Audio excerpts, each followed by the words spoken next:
Hi friends, welcome to my channel. Andhra Pradesh ప్రభుత్వం మరొక కీలక నిర్ణయం తీసుకుందండి. రాష్ట్రంలోని ఆటో డ్రైవర్లకు దసరా కానుక అయితే ప్రకటించింది. మరి ఆ దసరా కానుక ఏంటో ఆ వివరాలు ఈ వీడియోలో అయితే తెలుసుకుందాం. మీరు ఇంతవరకు నా ఛానల్ని సబ్స్క్రైబ్ చేసుకోకుండా ఉంటే దయచేసి సబ్స్క్రైబ్ చేసుకోండి, లైక్ చేయండి, షేర్ చేయండి. ఈ ఆలస్యం చేయకుండా వీడియోలోకి అయితే వెళ్ళిపోదాం. ఏపీలోని ఆటో డ్రైవర్లకు సీఎం నారా చంద్రబాబు నాయుడు గారు దసరా కానుక అయితే ప్రకటించారు. ఆటో డ్రైవర్లకు 15,000 రూపాయల ఆర్థిక సహాయం అయితే అందించనున్నట్లు ప్రకటించారు. వాహన మిత్ర కింద రాష్ట్రంలోని ఆటో డ్రైవర్లకు ప్రతి ఏటా 15,000 రూపాయలు అందిస్తామని సీఎం నారా చంద్రబాబు నాయుడు గారు ప్రకటించారండి.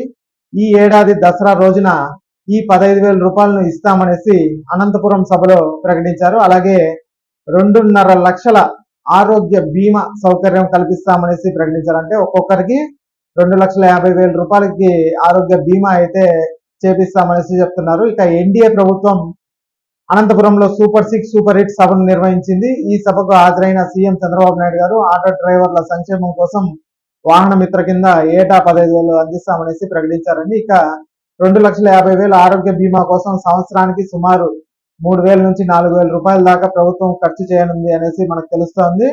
ఇక ఈ వీడియో నచ్చినట్లయితే ఒక లైక్ చేయండి, అలాగే మా ఛానల్ సబ్స్క్రైబ్ చేసుకోండి. Thanks for watching.